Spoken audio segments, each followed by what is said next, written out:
श्री गणेशाय नमः। श्री शनिदेवाय नमः। अथ शनिस्तोत्रम्। नमः कृष्णाय नीलाय सितिकण्ठनिभाय च नमः कालाग्निरूपाय कृतान्ताय च वै नमः। नमो निर्मांसदेहाय दीर्घमश्रुजटाय च नमो विशालनेत्राय शुष्कोदरभयाकृते नमः पुष्कलगात्राय स्थूलरोमणेऽथ वै नमः। नमो दीर्घाय शुष्काय कालदष्ट नमोऽस्तु ते। नमस्ते कोटराक्षाय दुर्निरीक्षाय वै नमः। नमो घोराय रौद्राय भीषणाय कपालिने नमस्ते सर्वभक्षाय बलिमुख नमोऽस्तु ते। सूर्यपुत्र नमस्तेस्तु भास्करे भयदाय च अधोदृष्टेः नमस्तेस्तु संवर्तक नमोऽस्तु ते। नमो मन्दगते तुभ्यं निस्त्रिंसाय नमोऽस्तु ते। तपसा दग्धदेहाय नित्यं योगरताय च नमो नित्यं क्षुधार्ताय अतृप्ताय च वै नमः। ज्ञानचक्षुर्नमस्तेस्तु कश्यपात्मजसूनवे तुष्टो ददासि वैराज्यं रुष्टो हरसि तत्क्षणात्। देवासुरमनुष्याश्च सिद्धविद्याधरोरगाः त्वया विलोकिताः सर्वे नाशं यान्ति समूलतः।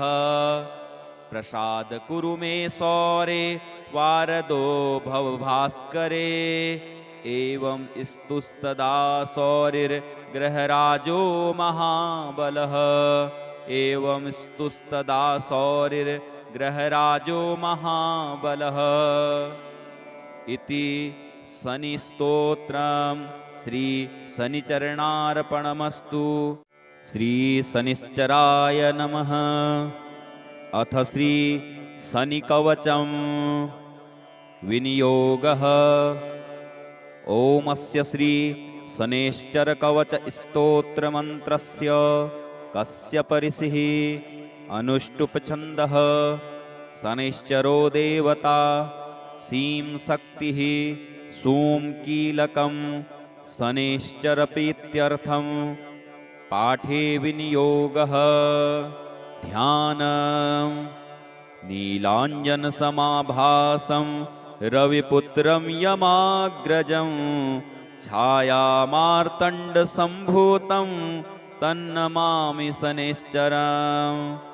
ॐ श्री शनिदेवाय नमः।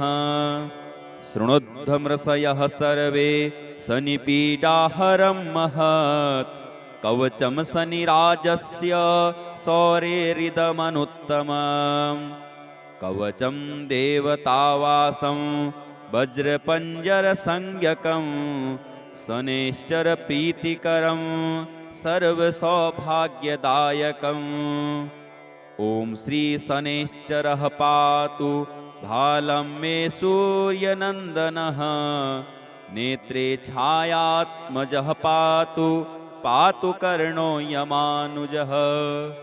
नासां वैवस्वतः पातु मुखं मे भास्करः सदा। स्निग्धकण्ठश्च मे कण्ठं भुजौ पातु महाभुजः। स्कन्धौ पातु शनिश्चैव करौ पातु शुभप्रदः। वक्षः पातु यमभ्राता कुक्षिं पात्वसि तत्सथा। नाभिं गृहपतिः पातु मन्दः पातु कटिं तथा। ऊरुमपान्तकः पातु यमो जानुयुगं तथा। पादौ मन्दगतिः पातु सर्वाङ्गं पातु पिप्पलः। अङ्गोपाङ्गानि सर्वाणि रक्षेन्मे सूर्यनन्दनः। इत्येतत् कवचं दिव्यं पठेत् सूर्यसुतस्य यः न तस्य जायते पीडा प्रीतो भवति सूर्यजः। व्ययजन्म द्वितीयस्थो मृत्युस्थानगतोऽपि वा कलत्रस्थो गतो वापि सुप्रीतस्तु सदा शनिः। अष्टमस्ते सूर्यसुते व्यये जन्म द्वितीयगे कवचं पठतो नित्यं न पीडा जायते क्वचित्। इत्येतद् कवचं दिव्यं सौरेर्यनिर्मितं पुरा द्वादशाष्टमजन्मस्थ दोषान्नाशयते सदा। जन्मलग्नान् स्थितान् दोषान् सर्वान् नाशयते प्रभुः। जन्मलग्नान् स्थितान् दोषान् सर्वान् नाशयते प्रभुः। इति श्री ब्रह्माण्डपुराणे ब्रह्मनारदसंवादे शनैश्चरकवचस्तोत्रं सम्पूर्णं। श्रीशनिश्चराय नमः। श्रीराहवे नमः। अथ राहुकवचस्तोत्रं विनियोगः। ॐ अस्य श्री राहुकवचस्तोत्रमन्त्रस्य चन्द्रमा ऋषिः अनुष्टुप्छन्दः राङ्बीजं नमः शक्तिः स्वाहा कीलकं राहुकृतपीडा निवारणार्थे धनधान्य आयु आरोग्य आदि समृद्धि प्राप्तये श्री राहुदेव प्रसन्नार्थं पाठे विनियोगः। अथ स्तोत्रम्। प्रणमामि सदा राहुं शूर्पाकारं किरीटनं सैंहिकेयं करालास्यं लोकानामभयप्रदं। नीलाम्बरः शिरः पातु ललाटं लोकवन्दितः। चक्षुषी पातु मे राहुः श्रोत्रे त्वर्धशरीरवान्। नासिकां मे धूम्रवर्णः शूलपाणिर्मुखं मम। जिह्वां मे सिंहिका सूनुः कण्ठं मे कठिनाङ्घ्रिकः। भुजङ्गे सो भुजौ पातु नीलमाल्याम्बरः करौ। पातु वक्षः स्थलं मन्त्री पातु कुक्षिं विधुन्तुदः। कटिं मे विकटः पातु ऊरो मे सुरपूजितः। स्वरभानुर्जानुनी पातु जङ्घे मे पातु जाड्यः। गुल्फौ गृहपतिः पातु पादौ मे भीषणाकृतिः। सर्वाण्याङ्गानि मे पातु नीलचन्दनभूषणः।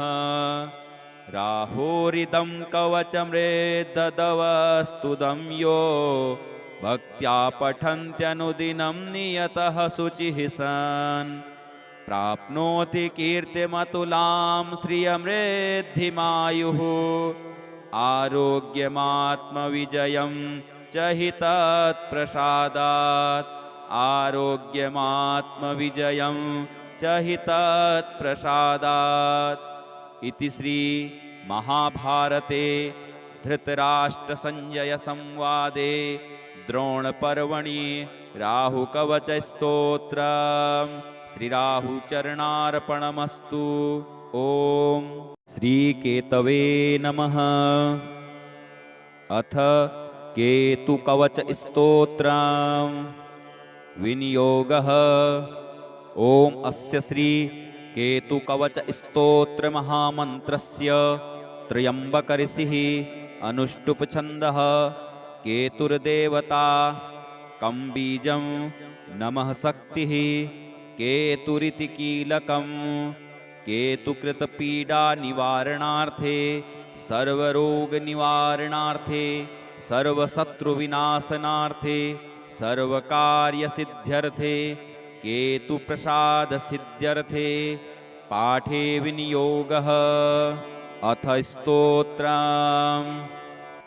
केतुं करालवदनं चित्रवर्णं किरीटिनं प्रणमामि सदा केतुं ध्वजाकारं गृहेश्वरम् चित्रवर्णः शिरः पातु भालं धूम्रसमद्युतिः पातु नेत्रे पिङ्गलाक्ष्यः श्रुतिमे रक्तलोचनः घ्राणं पातु सुवर्णाभश्चिबुकं सिंहिकासुतः पातु कण्ठं च मे केतुः स्कन्धौ पातु गृहाधिपः हस्तौ पातु सुरश्रेष्ठः कुक्षिं पातु महाग्रहः सिंहासनः कटिं पातु मध्यं पातु महासुरः ऊरू पातु महाशीर्षो जानुनेमेति कोपनः पातु पादौ च मे क्रूरः सर्वाङ्गं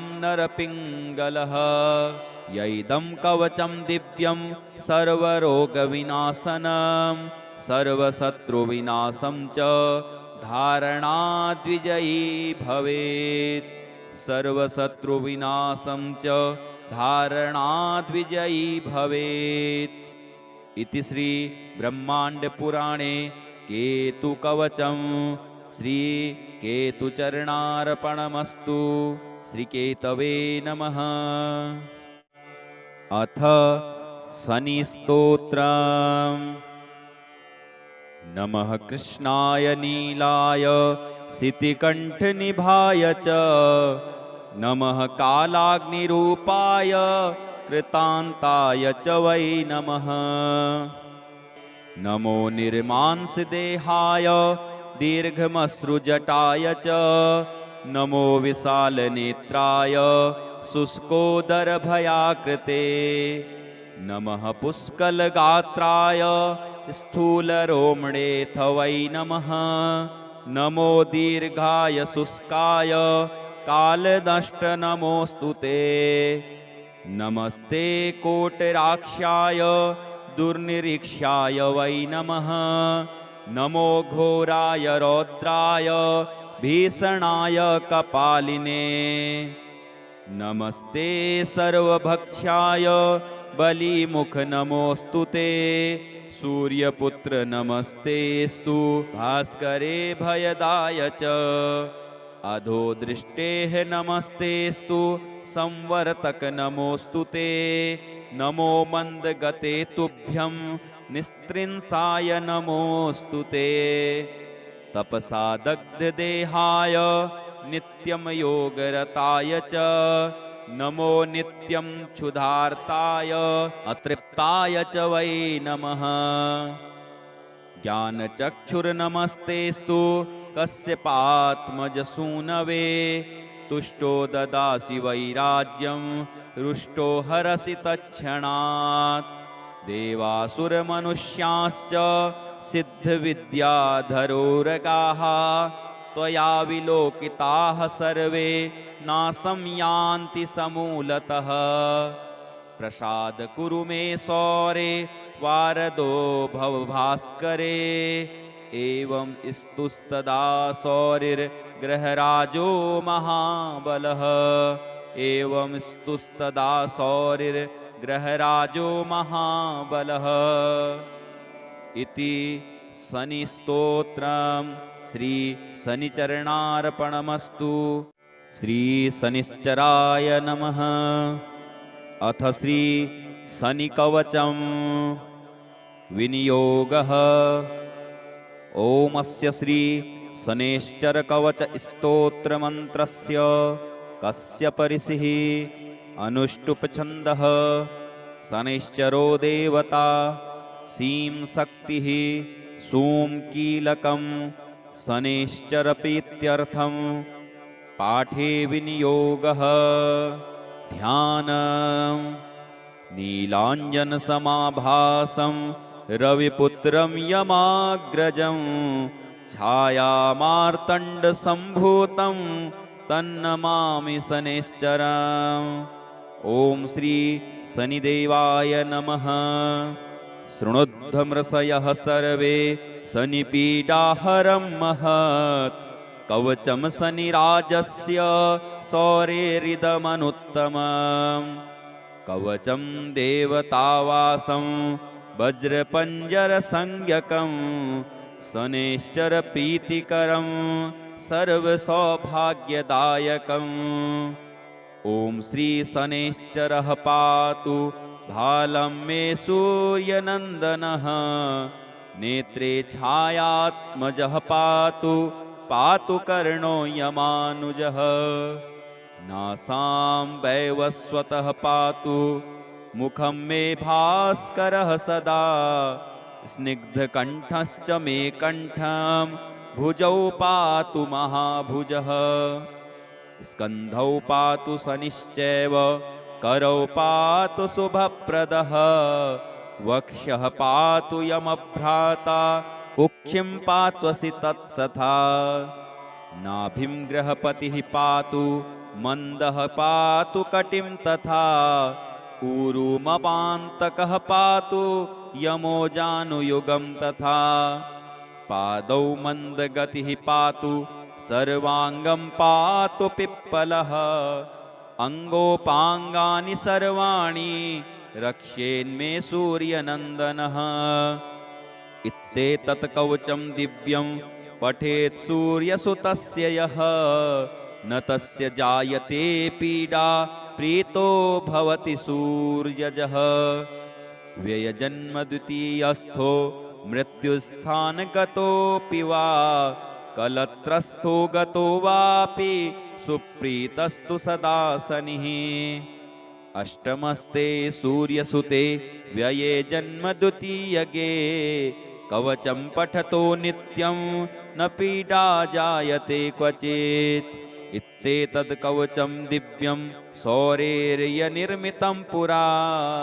द्वादशाष्टमजन्मस्थ दोषान्नाशयते सदा जन्मलग्नान् स्थितान् दोषान् सर्वान् नाशयते प्रभुः जन्मलग्नान् स्थितान् दोषान् सर्वान् नाशयते प्रभुः इति श्री ब्रह्माण्डपुराणे ब्रह्मनारदसंवादे शनैश्चरकवचस्तोत्रं सम्पूर्णं श्री शनिश्चराय नमः। श्रीराहवे नमः। अथ राहुकवचस्तोत्रं विनियोगः।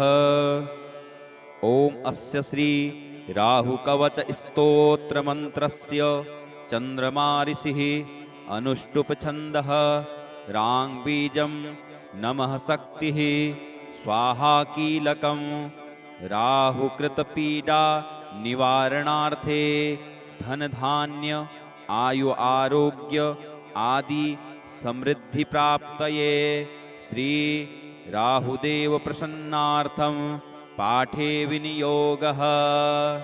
अथ स्तोत्रम् प्रणमामि सदा राहुं शूर्पाकारं किरीटनं सैंहिकेयं करालास्यं लोकानां भयप्रदं नीलाम्बरः शिरः पातु ललाटं लोकवन्दितः चक्षुषी पातु मे राहुः श्रोत्रे त्वर्धशरीरवान् नासिकां मे धूम्रवर्णः शूलपाणिर्मुखं मम जिह्वां मे सिंहिका सूनुः कण्ठं मे कठिनाङ्घ्रिकः भुजङ्गे सो भुजौ पातु नीलमाल्याम्बरः करौ पातु वक्षः स्थलं मन्त्री पातु कुक्षिं विधुन्तुदः कटिं मे विकटः पातु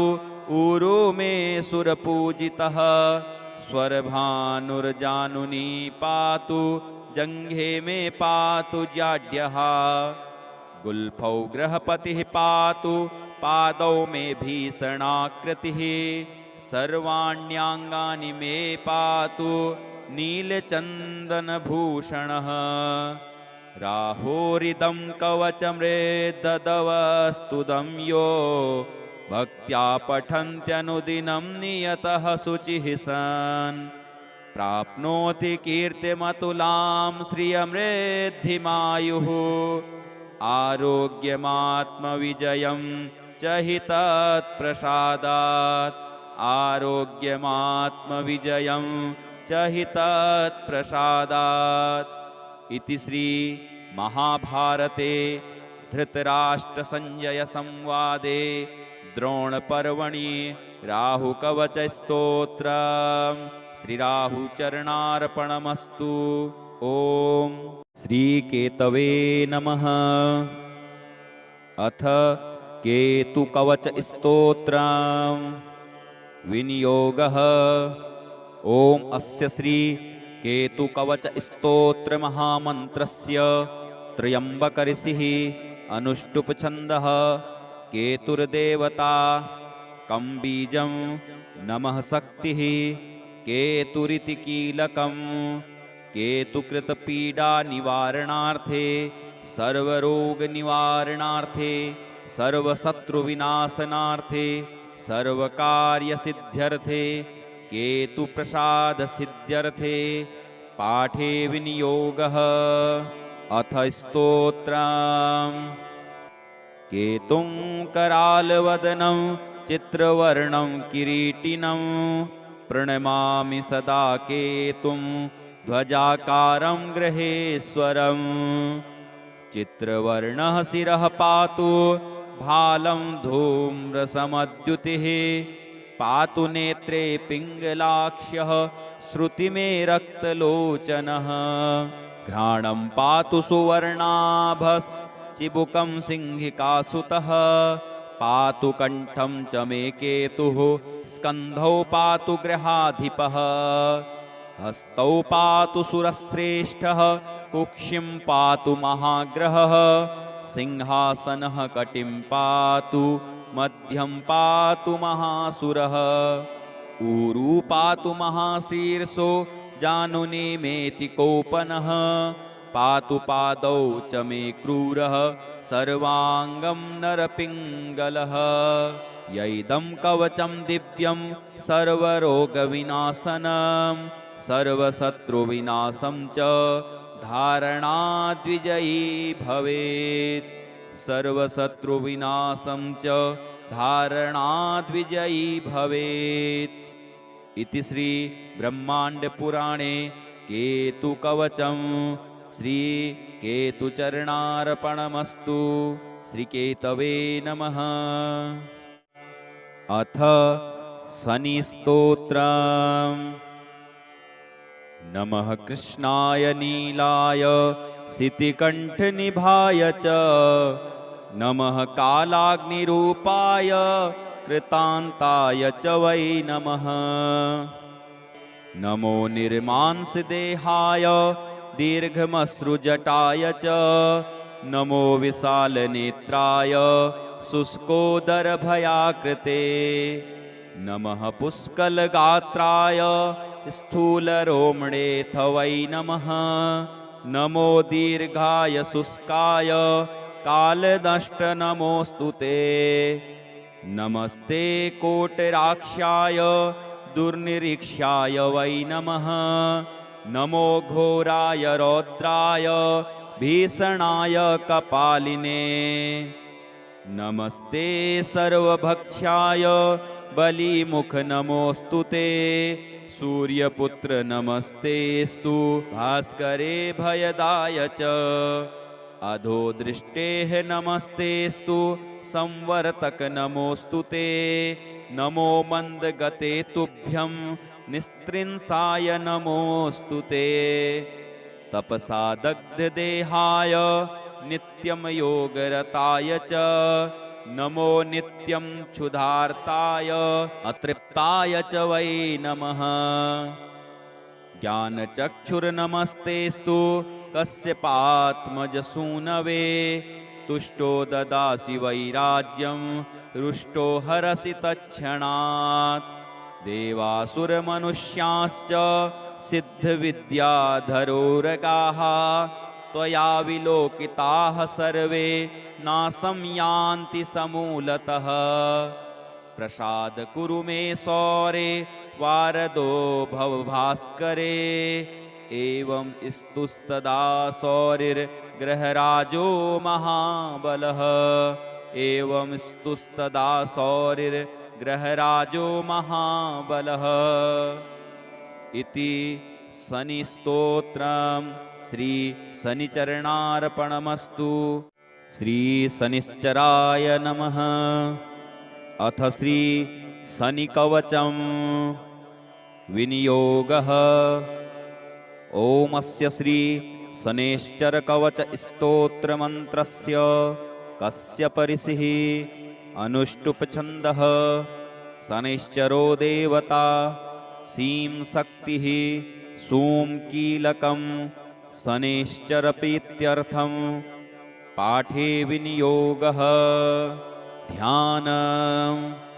नीलाञ्जनसमाभासं रविपुत्रं यमाग्रजं छायामार्तण्डसम्भूतं तन्नमामि शनैश्चरम्। ॐ श्री शनिदेवाय नमः। शृणुध्वमृषयः सर्वे शनिपीडाहरं महत् कवचं शनिराजस्य शौरेरिदमनुत्तमम्। कवचं देवतावासं वज्रपञ्जरसंज्ञकं शनैश्चरप्रीतिकरं सर्वसौभाग्यदायकम्। ॐ श्री शनैश्चरः पातु भालं मे सूर्यनन्दनः। नेत्रे छायात्मजः पातु पातु कर्णो यमानुजः। नासां वैवस्वतः पातु मुखं मे भास्करः सदा। स्निग्धकण्ठश्च मे कण्ठं भुजौ पातु महाभुजः। स्कन्धौ पातु शनिश्चैव करौ पातु शुभप्रदः। वक्ष्यः पातु यमभ्राता कुक्षिं पात्वसि तत्सथा। नाभिं गृहपतिः पातु मन्दः पातु कटिं तथा। ऊरुमपान्तकः पातु यमो जानुयुगं तथा। पादौ मन्दगतिः पातु सर्वाङ्गं पातु पिप्पलः। अङ्गोपाङ्गानि सर्वाणि रक्षेन्मे सूर्यनन्दनः। इत्येतत् कवचं दिव्यं पठेत् सूर्यसुतस्य यः। न तस्य जायते पीडा प्रीतो भवति सूर्यजः। व्ययजन्मद्वितीयस्थो मृत्युस्थानगतोऽपि वा कलत्रस्थो गतो वापि सुप्रीतस्तु सदा शनिः। अष्टमस्ते सूर्यसुते व्यये जन्मद्वितीयगे। कवचं पठतो नित्यं न पीडा जायते क्वचित्। इत्येतत् कवचं दिव्यं सौरेर्यनिर्मितं पुरा। द्वादशाष्टमजन्मस्थ दोषान् नाशयते सदा। जन्मलग्नान् स्थितान् दोषान् सर्वान् नाशयते प्रभुः। जन्मलग्नान् स्थितान् दोषान् सर्वान् नाशयते प्रभुः। इति श्री ब्रह्माण्डपुराणे ब्रह्मनारदसंवादे शनैश्चरकवचस्तोत्रम् सम्पूर्णम्। श्री शनिश्चराय नमः।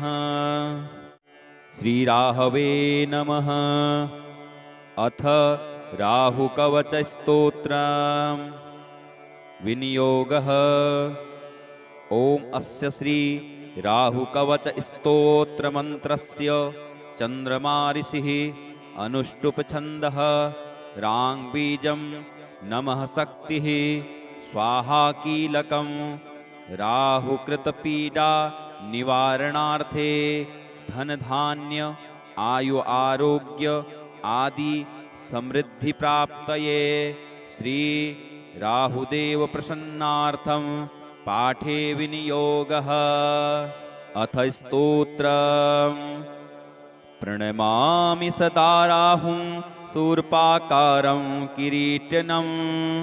सैंहिकेयं करालास्यं लोकानां भयप्रदं। नीलाम्बरः शिरः पातु ललाटं लोकवन्दितः।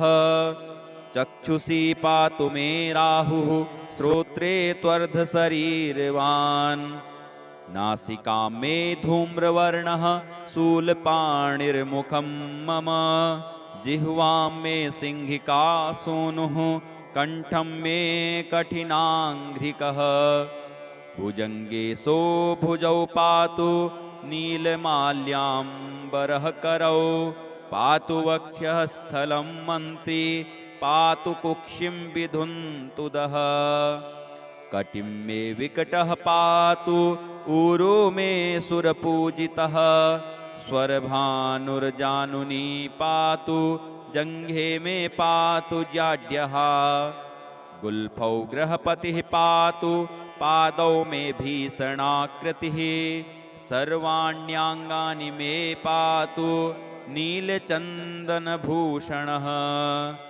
राहोरिदं कवचमृद्ददवस्तुदं यो भक्त्या पठन्त्यनुदिनं नियतः शुचिः सन् प्राप्नोति कीर्तिमतुलां श्रियमृद्धिमायुः आरोग्यमात्मविजयं च हि तत्प्रसादात् आरोग्यमात्मविजयं च हि तत्प्रसादात् इति श्री महाभारते धृतराष्ट्रसंजय संवादे द्रोणपर्वणि राहुकवचस्तोत्रम् श्रीराहुचरणार्पणमस्तु। ओम श्रीकेतवे नमः। अथ केतुकवचस्तोत्रम् विनियोगः।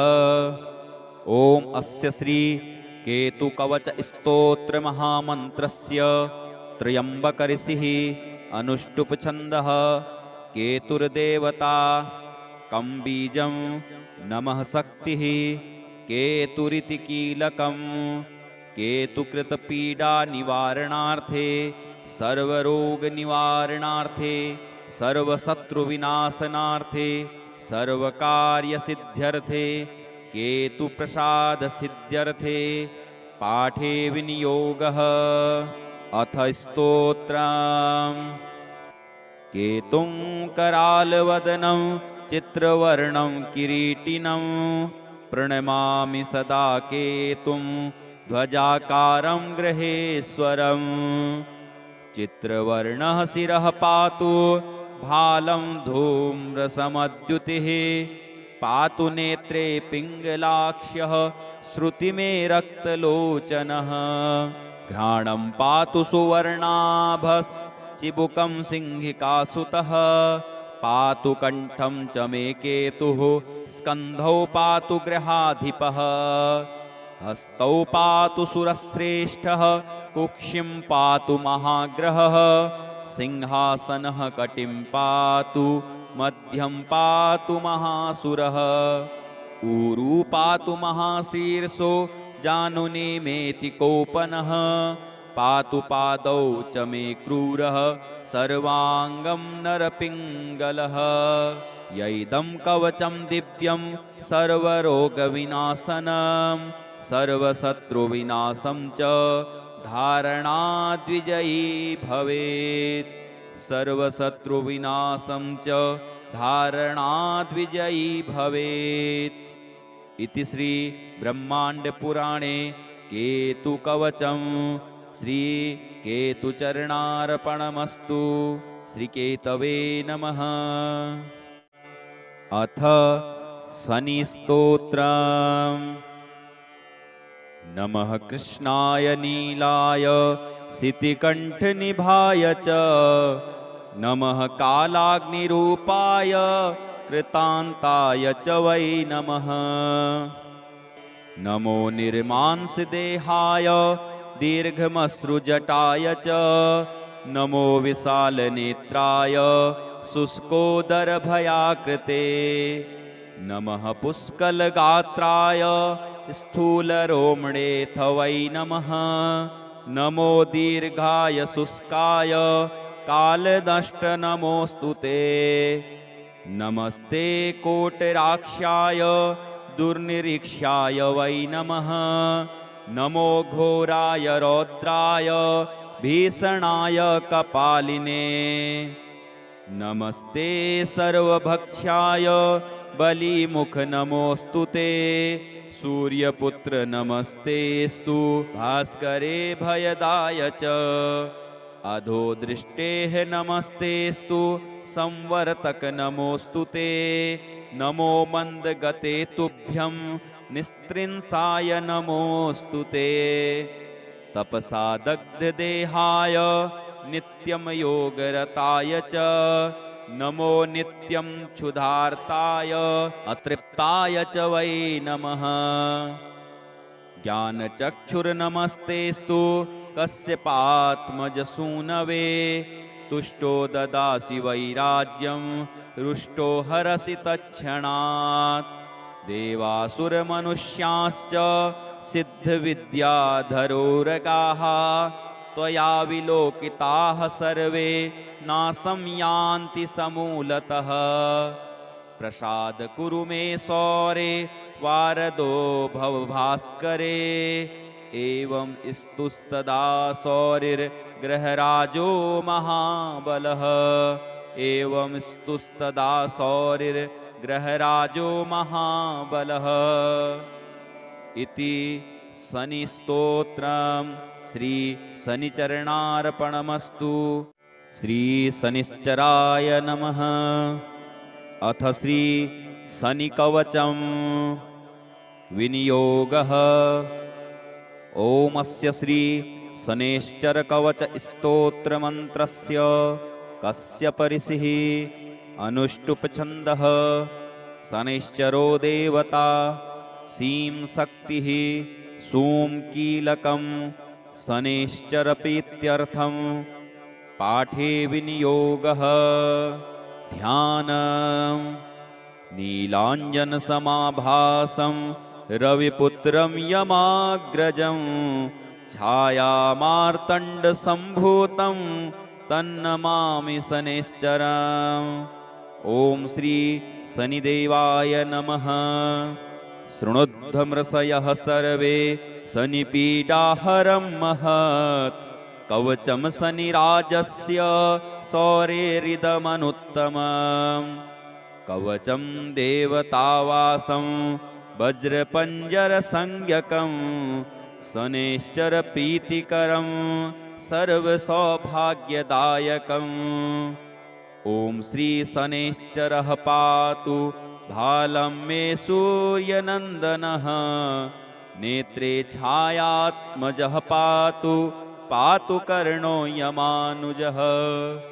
नासां वैवस्वतः पातु मुखं मे भास्करः सदा। स्निग्धकण्ठश्च मे कण्ठं भुजौ पातु महाभुजः। स्कन्धौ पातु शनिश्चैव करौ पातु शुभप्रदः। वक्ष्यः पातु यमभ्राता कुक्षिं पात्वसि तत्सथा। नाभिं गृहपतिः पातु मन्दः पातु कटिं तथा। ऊरुमपान्तकः पातु यमो जानुयुगं तथा। पादौ मन्दगतिः पातु सर्वाङ्गं पातु पिप्पलः। अङ्गोपाङ्गानि सर्वाणि रक्षेन्मे सूर्यनन्दनः। इत्येतत् कवचं दिव्यं पठेत् सूर्यसुतस्य यः। न तस्य जायते पीडा प्रीतो भवति सूर्यजः। व्ययजन्म द्वितीयस्थो मृत्युस्थानगतोऽपि वा कलत्रस्थो गतो वापि सुप्रीतस्तु सदा शनिः। अष्टमस्ते सूर्यसुते व्यये जन्म द्वितीयगे। कवचं पठतो नित्यं न पीडा जायते क्वचित्। इत्येतत् कवचं दिव्यं सौरेर्यनिर्मितं पुरा। द्वादशाष्टमजन्मस्थ दोषान् नाशयते सदा। जन्मलग्नान् स्थितान् दोषान् सर्वान् नाशयते प्रभुः। जन्मलग्नान् स्थितान् दोषान् सर्वान् नाशयते प्रभुः। इति श्री ब्रह्माण्डपुराणे ब्रह्मनारदसंवादे शनैश्चरकवचस्तोत्रम् सम्पूर्णम्।